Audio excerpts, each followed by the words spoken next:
Hi guys, welcome back to Lensday Wednesday. As I hinted in the last episode and as I spoke about in that RF mount Tech Explained, the most beautiful of the new lenses that were announced for the RF mount.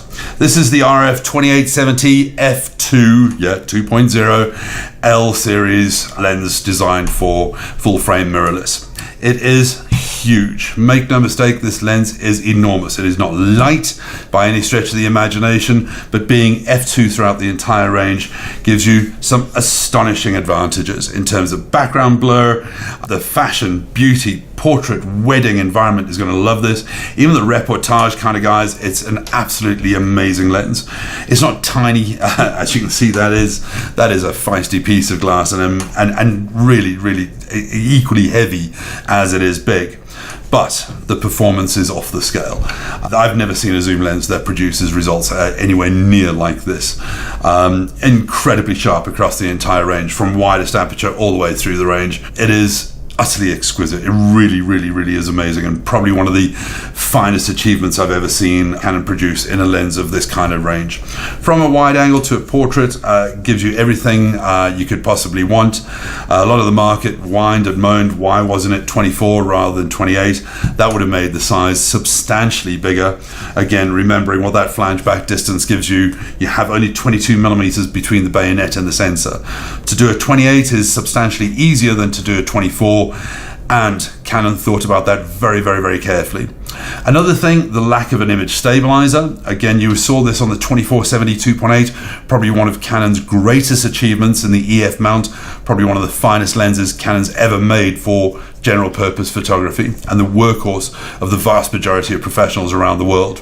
We took the Mark 1, we went to the Mark 2, improved the optics throughout the entire lineup, but did not put the stabilizer in. And there's a distinct reason behind Canon did that.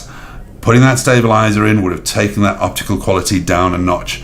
And why, it might have been a tiny percentage, maybe 1% or 2%, but it was most certainly there. And as the most critical go-to everyday lens that the vast majority of pros would use all the time, performance and optical quality was the paramount criteria. And this is no different. f2 L series was the most important thing. Maximum quality across the edge of the frame from one end to the other.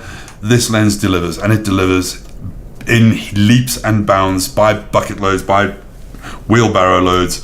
The quality is beyond anything I've ever seen in a zoom lens. This is just the pinnacle.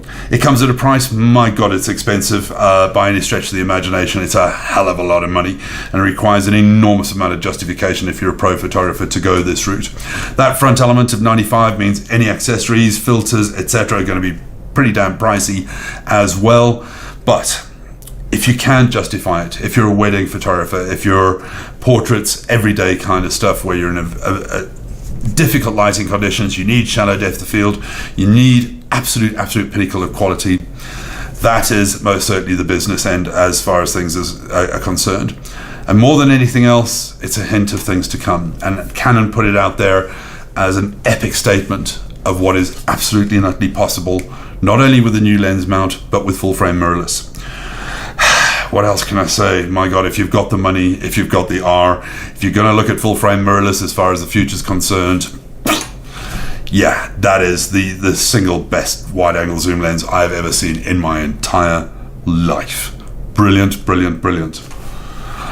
What else is there to say? Anyway, thanks very much for watching as always.